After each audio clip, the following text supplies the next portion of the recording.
नमस्कार, सी न्यूज भारत में आप सभी का स्वागत है। वक्त हो चुका है यूपी बुलेटिन का। शुरुआत करेंगे फतेहपुर से, जहां फतेहपुर सदर तहसील में लेखपाल संघ ने एसडीएम के माध्यम से मुख्यमंत्री योगी आदित्यनाथ को ज्ञापन सौंपा है।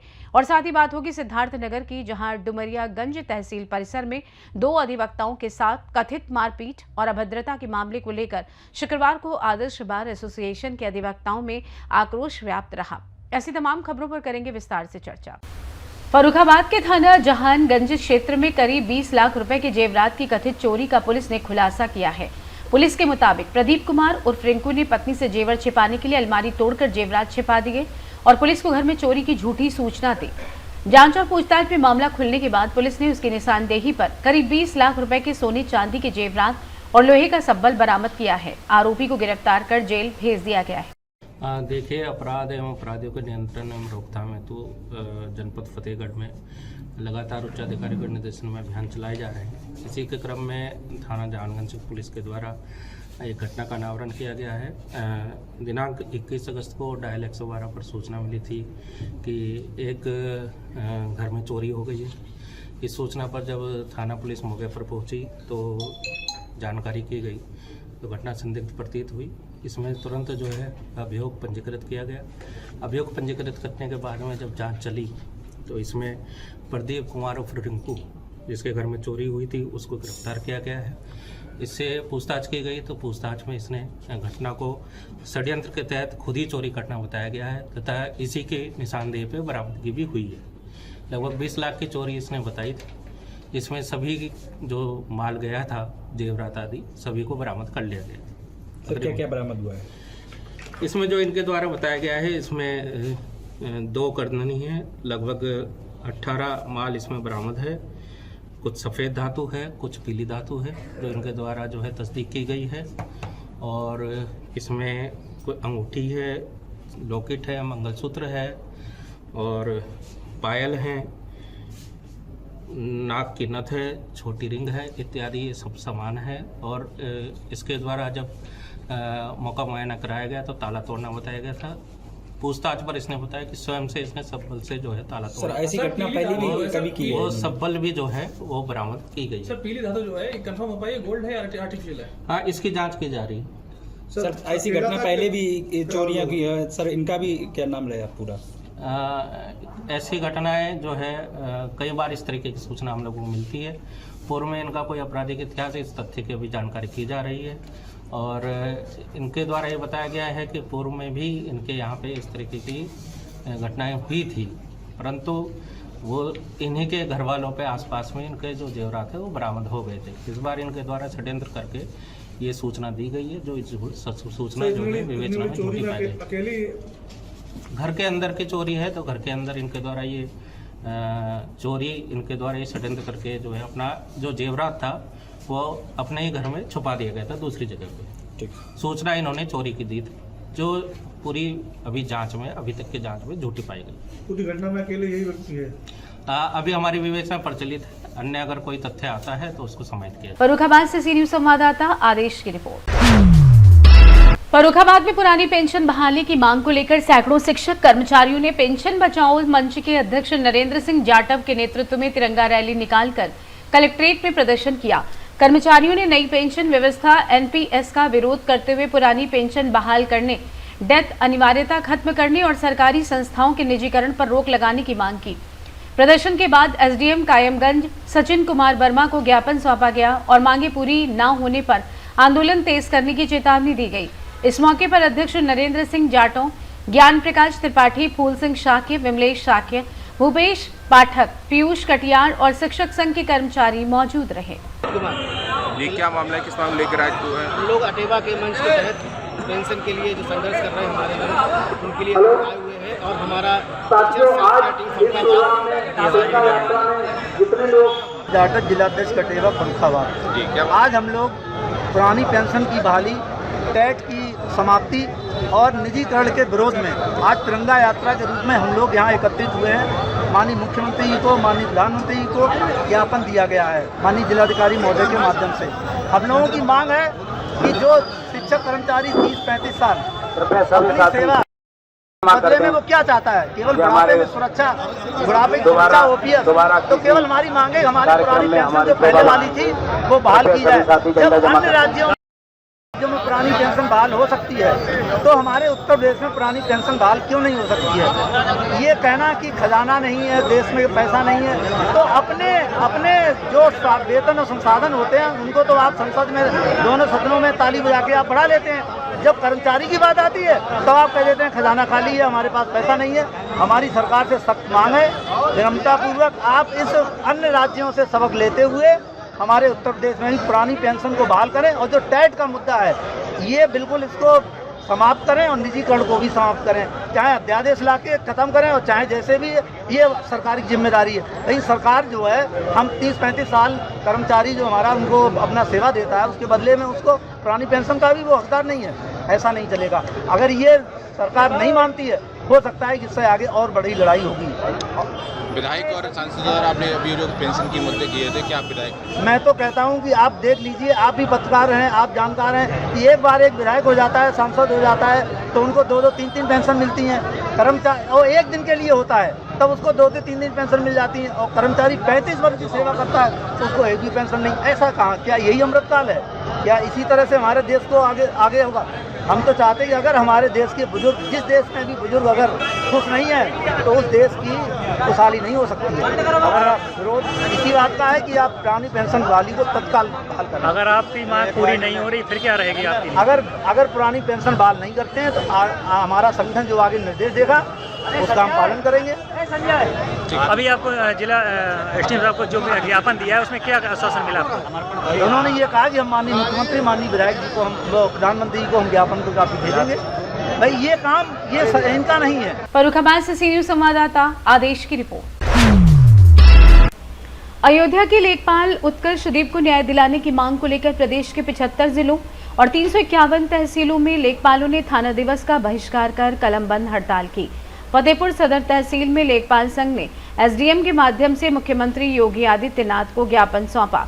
संघ ने अयोध्या के सोहावल प्रकरण की एसआईटी से निष्पक्ष जांच, ट्रैप से पहले शिकायत की सत्यता की अनिवार्य जांच और फर्जी ट्रैप पर रोक लगाने के साथ एसीओ विजिलेंस के लिए स्पष्ट एसओपी जारी करने की मांग की है। संघ ने कहा कि वो भ्रष्टाचार का समर्थन नहीं करता, लेकिन निर्दोष को साजिश में फंसाना भी बर्दाश्त नहीं किया जाएगा। एक धरना है, अगर देश का पार्टी आदि चलाना चाहते तो धरना अनवरत चलता रहेगा। प्रदीप कुमार, लेखपाल, तहसील मंत्री, सदर फतेहपुर। अगर आपकी मांगे नहीं मानी जाएंगी तो क्या करेंगे आगे? अगर हमारी मांगें सरकार द्वारा नहीं मानी जा रही तो हमारा धरना आगे इसी तरह लगातार चलता रहेगा। हर तहसील में है कि ये सभी तहसीलों, प्रदेश के सभी तहसीलों में बराबर धरना चल रहा है। लोगों की इस समय पर वर्तमान में ये मांगे हैं कि जिस प्रकार से हम लोगों के ऊपर अनुचित ढंग से कार्रवाइयाँ की जा रही हैं, करप्शन विभाग के द्वारा नाजायज़ तरीके से एक मानसिकता बनाकर किसी को फंसाया जा रहा है, और वर्तमान में जो हमारे लेखपाल साथी के साथ सचिवालय में इस तरह की घटना हुई है, यदि कैमरा नहीं लगा होता तो लोग इसको करप्ट ही मानते। आज कैमरा लगे होने की वजह से ये घटना पकड़ी गई है, और न जाने कितनी इस तरह की घटनाएं पहले भी की गई हैं जिनका हमारे पास सबूत न होने की वजह से हमारा लेखपाल आज दोषी ठहराया गया है। तो हम ये चाहते हैं कि इस तरह की घटनाएं दोबारा न हो, और जिन लोगों ने पूर्व नियोजित कार्यक्रम के तहत इस तरह लेखपाल को फंसाने का कार्य किया है उनके विरुद्ध कठोर से कठोर कार्रवाई हो, उन लोगों के खिलाफ FIR हो, और हम अपना धरना प्रदर्शन इसी तरह जारी रखेंगे। प्रदेश की तरफ से यह हम लोगों को कहा गया है, इसलिए हमने आज ये धरना रखा है। प्रदेश नेतृत्व के क्रम में अगर आगे भी हमें ज़रूरत पड़ी तो हम इस धरना को कंटिन्यू रखेंगे। इसके लिए हम प्रदेश कार्यकारिणी के निर्देशों का साक्षात पालन करेंगे। मैं निवर्तमान लेखपाल संघ सदर तहसील का अध्यक्ष रह चुका हूँ। पूर्व सरकार को मैं ये अवगत कराना चाहता हूँ कि प्रदेश के लेखपालों के विरुद्ध भ्रष्टाचार निवारण संगठन एसीओ एंटी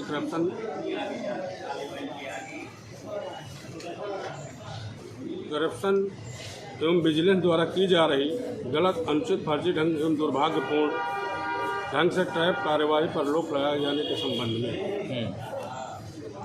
ये अवगत कराना चाहता हूं कि लेखपाल राजस्व विभाग का मेहनती और ईमानदार कर्मचारी है और जनता से सीधे जुड़े होने के कारण कर्मचारी के ऊपर जो बेहद कठिन परिवेश में गांव-गांव घूमकर शासन की योजनाओं को जन जन तक पहुंचाने के साथ साथ भूमि विवाद, पैमाइश, अतिक्रमण एवं अन्य राजस्व कार्यों का दायित्व पूरी निष्ठा से निभाता है।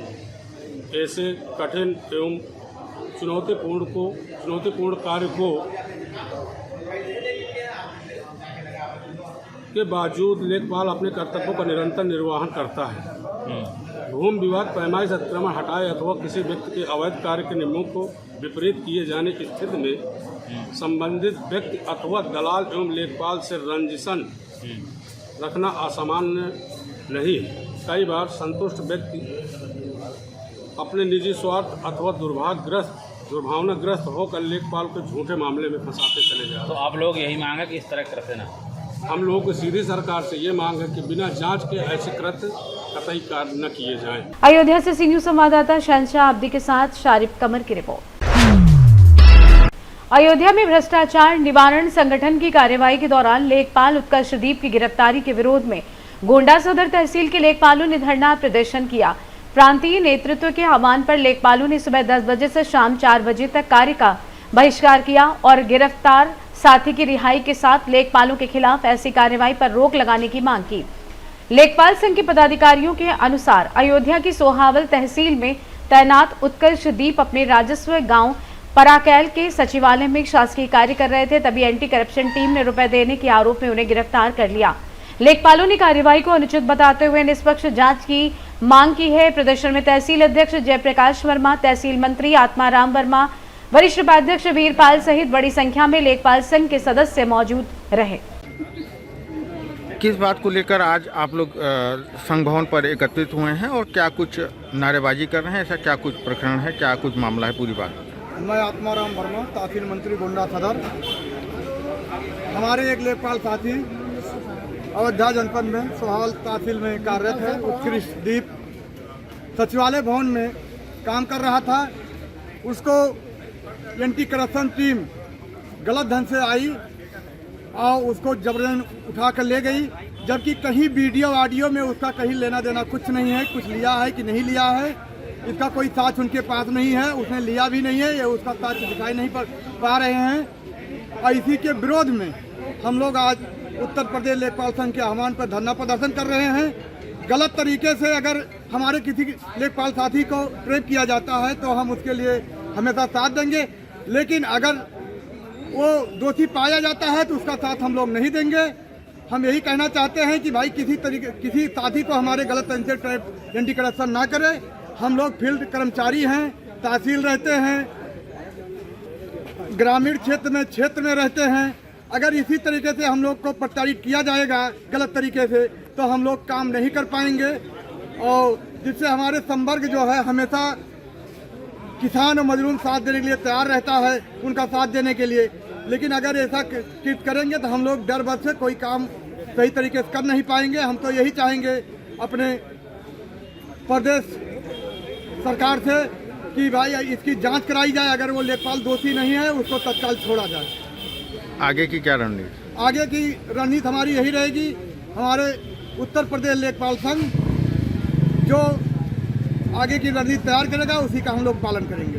गोंडा से सी न्यूज़ संवाददाता मुजीब आलम की रिपोर्ट। जालौन में खबर को प्रमुखता से दिखाए जाने के बाद विभाग ने तत्काल संज्ञान लिया और जेई पुष्पेंद्र कुमार ने मौके पर कार्य कराया। बिलुहा शहीद गेट से करीब 50 मीटर दूर क्षतिग्रस्त सड़क पर पाइपलाइन डालकर ऊपर से मिट्टी डालकर रास्ते को दुरुस्त किया गया। इस दौरान जिला पंचायत सदस्य राघवेंद्र पांडे जगम्मनपुर जनप्रतिनिधि के रूप में मौके पर मौजूद रहे। शहीद स्मारक से जगम्मनपुर जाने वाले संपर्क मार्ग पर पुलिया टूटने और मिट्टी धंसने से करीब 50 मीटर सड़क क्षतिग्रस्त हो गई थी, जिससे दर्जनों गांव के लोगों को आवागमन में परेशानी हो रही थी और हादसे की आशंका बनी हुई थी। विभाग की त्वरित कार्रवाई से लोगों को राहत मिली है। जालौन से सी न्यूज़ संवाददाता निखिल तिवारी की रिपोर्ट। जल भरा और गड्ढे में फिसलकर बाइक सवार गिरे, 2 घायल। प्रतापगढ़ नगर पंचायत पट्टी के वार्ड नंबर 1 में रामनारायण इंटरमीडिएट कॉलेज के बगल सड़क पर जल भराव और गड्ढे के कारण बाइक सवार 2 लोग फिसलकर गिर गए। हादसे में दोनों को गंभीर चोटें आई हैं। स्थानीय लोगों के अनुसार सड़क पर पानी जमा होने से गड्ढा दिखाई नहीं देता, जिससे आए दिन दुर्घटना का खतरा बना रहता है।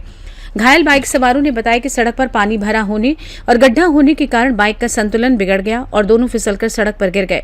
उनका कहना है कि इस मार्ग से रामनारायण इंटरमीडिएट कॉलेज के छात्र छात्राएं भी आते जाते हैं। कई बार बच्चे भी यहां गिरने से बाल बाल बचे।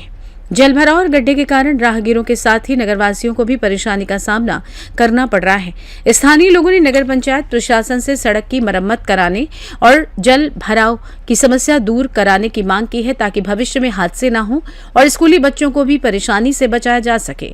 नगर पंचायत अध्यक्ष अशोक कुमार जायसवाल ने कहा कि सड़क पर जल भराव और गड्ढे की समस्या की जानकारी कराई जाएगी। संबंधित कर्मचारियों को मौके का निरीक्षण कराकर समस्या का जल्द समाधान कराने के निर्देश किया जाएगा।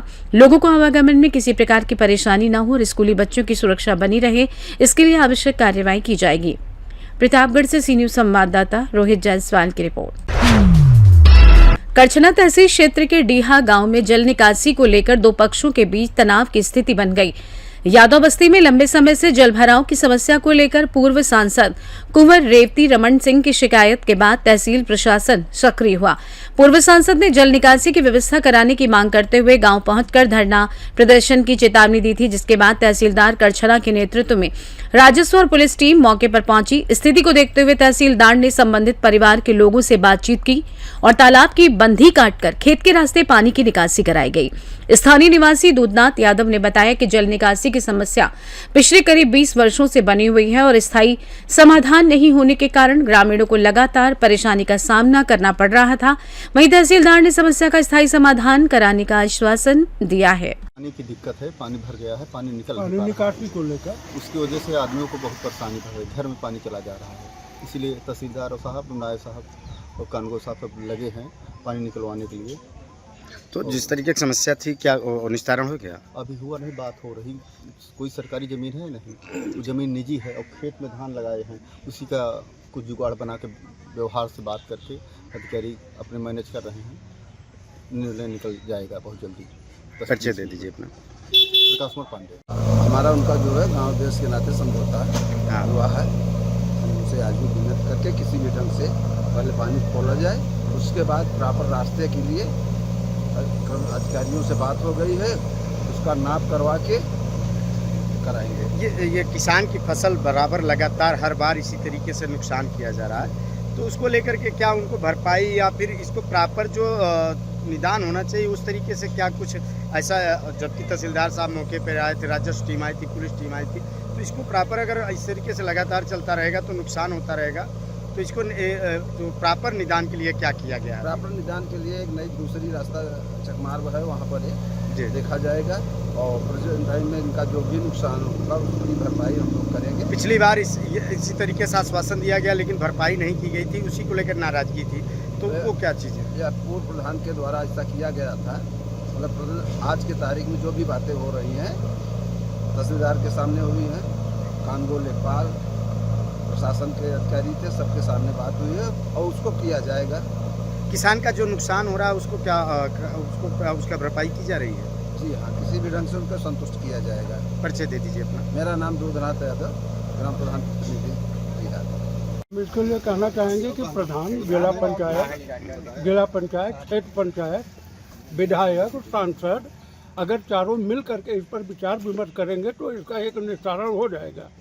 इसको तो चाहिए अंडरग्राउंड पाइपलाइन, बरसाती पानी के लिए व्यवस्था बना दिया जाए, जो भी बजट बने धन उपलब्ध करा के इसकी निकासी कराई जाए। जब भी बारिश होती है, ज़्यादा बारिश हो जाती है तो डीहा में लगातार देखा जा रहा है कि समस्या बनी रहती है, बस्ती की बस्ती डूब जाती है और आज वही समस्या फिर उत्पन्न है, तो क्या कुछ निस्तारण हो पाया है अभी तक? नहीं, हो जाएगा, संभवतः निस्तारण हो जाएगा, लेकिन ये अस्थायी नहीं है।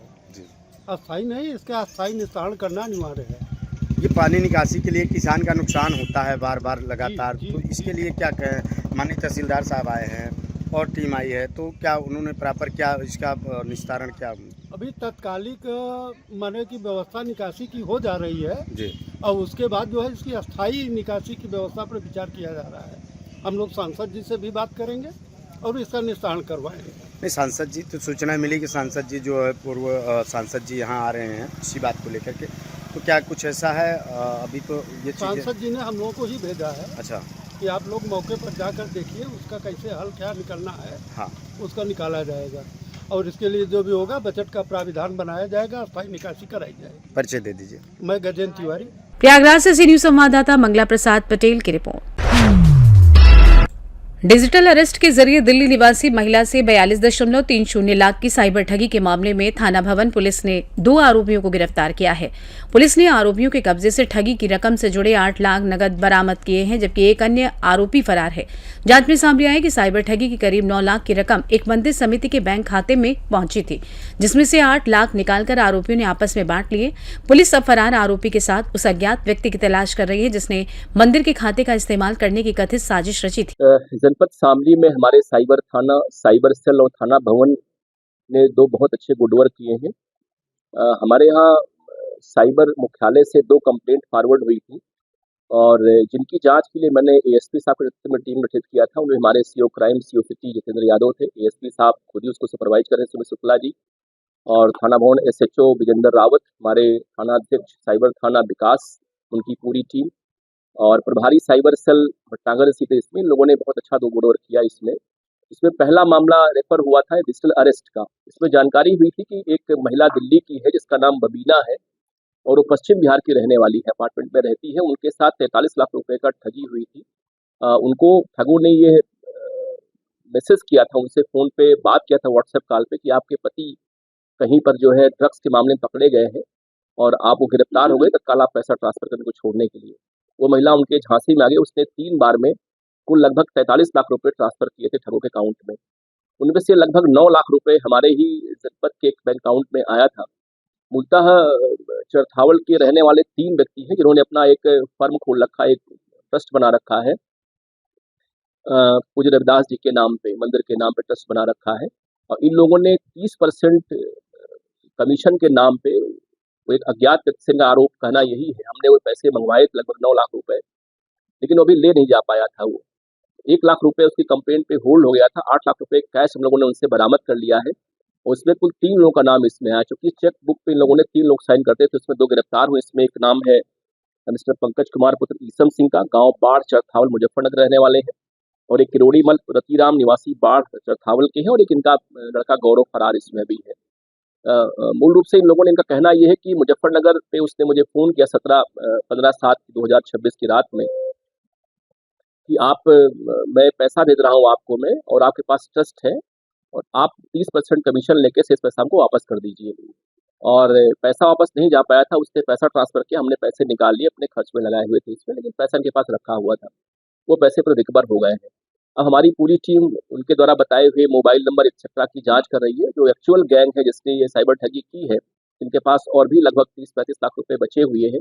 उसमें हमारी साइबर थाने की, साइबर सेल की और सिस्टम की हमारी टीम इसमें काम कर रही है और श्रवण इसमें काम कर रहे हैं। इसमें काफ़ी बड़ी उपलब्धि हमारी है, ये काफ़ी अच्छा काम इन लोगों ने किया है। दूसरा गैंग जो हमारा बस्ट हुआ है वो हमारे यहाँ म्यूल अकाउंट के रूप में हुआ है। हमारे यहाँ कंप्लेंट हुई थी हमारे पोर्टल पे, जिसको फॉरवर्ड किया था हमारे साइबर मुख्यालय ने, कि थाना कैराना के बसेड़ा गांव में जो है 7 या 8 ऐसे म्यूल अकाउंट है, जिसमें लगभग 20 से 22 कंप्लेंट हुई हैं विभिन्न स्थानों से देश के, और जिसमें कई लाख रुपए ट्रांसफर हुए। इसमें एक बार आप देखिए, इसमें हमने तत्काल टीम बनाई थी, क्षेत्राधिकारी कैराना के नेतृत्व में हमारी साइबर थाने की टीम लगी थी। इसमें इन लोगों ने गिरफ्तार किया आसिफ नाम के व्यक्ति को, जो इंटर के बाद जो है वो कोर्स कर रहा है इस समय पैथोलॉजी का। उसका एक साथी मुकीम उसी गांव का। इन लोगों ने फर्जी तमाम अकाउंट खुलवा रखे। उसमें हम लोगों ने अभी जानकारी हुई कि इनके पास 7 अकाउंट खुल हैं इनके पास से, और इनके पास से कुल मिला के 7 बैंक खाते हैं फर्जी हैं जो फेक आईडी बने हुए हैं। इनके पास जो है 4 सिम कार्ड बरामद हुए हैं, 3 मोबाइल बरामद हुए हैं। इनका कहना ये है कि हमें दिल्ली के 2 लड़के राम और नितिन नाम के आते हैं, फर्जी नाम उनका होगा। इन लोगों ने, जो मुकीम है वो आधार कार्ड बनाने काम करता है ये, और लड़का जो आसिफ पकड़ा गया है, हर एक आधार कार्ड पर उसी का फोटो लोग लगाते थे, उसको जो है मिटा करके अलग अलग बैंक में खाता खुलवाते थे फुर्जरी के जरिए से। और लगभग सारे अकाउंट वो हमारे करंट अकाउंट होते थे। इन लोगों ने बल्कि पानीपत में एक सौरभ गर्ग ट्रेडर्स नाम से फर्जी एक फर्म भी बना अकाउंट खुलवा लिया इन लोगों ने, और बहुत सारे पैसे इनके उसमें आए हुए हैं। लेकिन जो इनका अपना जो 7 अकाउंट है उसमें इनमें करीब 8 या 10 लाख रुपए आए हुए हैं। तो अभी पैसे तो निकाल के उसको सौंप चुके हैं लोग। इनका भी 30% पे काम चलता था।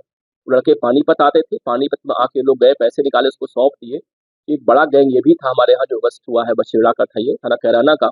काफ़ी अच्छा काम हमारे साइबर थाना प्रभारी, हमारे साइबर सेल प्रभारी और हमारे थानाध्यक्ष थाना भवन ने किया है। और चूंकि इसको स्वयं हमारे एसपी साहब लीड कर रहे थे, सीओसी लीड कर रहे थे, तो इसलिए बहुत अच्छा काम इसमें हुआ।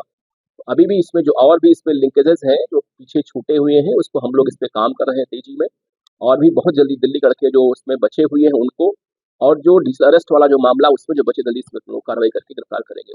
शामली से सी न्यूज संवाददाता अविनाश शर्मा की रिपोर्ट। सिद्धार्थनगर डुमरियागंज तहसील परिसर में 2 अधिवक्ताओं के साथ कथित मारपीट और अभद्रता के मामले को लेकर शुक्रवार को आदर्श बार एसोसिएशन के अधिवक्ताओं में आक्रोश रहा। अधिवक्ताओं ने डुमरियागंज थाने में तहरीर देकर आरोपितों के खिलाफ कार्रवाई की मांग की। संघ के महामंत्री आशीष श्रीवास्तव ने आरोप लगाया कि संघ के पूर्व महामंत्री एवं सदस्य हर्षित अग्रहरी के साथ कुछ लेखपालों ने मारपीट की, जिसका वीडियो साक्ष्य भी उपलब्ध है। मामले को लेकर अधिवक्ताओं ने बैठक कर उपजिलाधिकारी से वार्ता की। कार्रवाई नहीं होने पर सोमवार से उग्र प्रदर्शन की चेतावनी दी गई है। साथ ही जिले के सभी बार संघों से सहयोग की अपील की गई। मामला ये है कि कल हमारे संघ के पूर्व महामंत्री और हमारे सदस्य हर्षित अग्रहरी के साथ कुछ लेखपाल मिल के मारपीट किए हैं, जिसका वीडियो भी हमारे पास सुरक्षित है और साक्ष्य में है, जिसके संबंध में हमने थाने पे भी तहरीर दिया है। चूँकि कल शाम का मामला था और संघ का मामला था, इसलिए आज सुबह जब संघ की बैठक हुई तो संघ में निर्णय लिया गया और यहाँ के पीठासीन अधिकारी उप जिलाधिकारी महोदय से इस संबंध में वार्ता की गई, जिसमें उन्होंने कहा कि मैं दूसरा पक्ष भी सुनूंगा। तो हम लोगों ने कहा कि जब हमारे पास साक्ष्य वीडियो के रूप में है, तो वीडियो के रूप में जब साक्ष्य उपलब्ध है तब फिर आप उनसे वार्ता क्यों करेंगे। उसके बाद वो सीओ के यहाँ संबंधित लेखपाल जो भी अभियुक्त हैं उनको लेके चले गए और हम लोगों ने थाना पे तहरीर दे दिया है। इसके संबंध में जिले पे जितने संघ हैं, जितने बार हैं, उन सबसे भी सहयोग मांगे हैं और सब लोग प्रदर्शन करेंगे हर हाल में कल और सोमवार को। चूँकि कल और परसों बंदी है तो सोमवार से इस पे उग्र प्रदर्शन होगा अगर उन लोगों के खिलाफ, दोषियों के खिलाफ कार्रवाई नहीं होती है तो।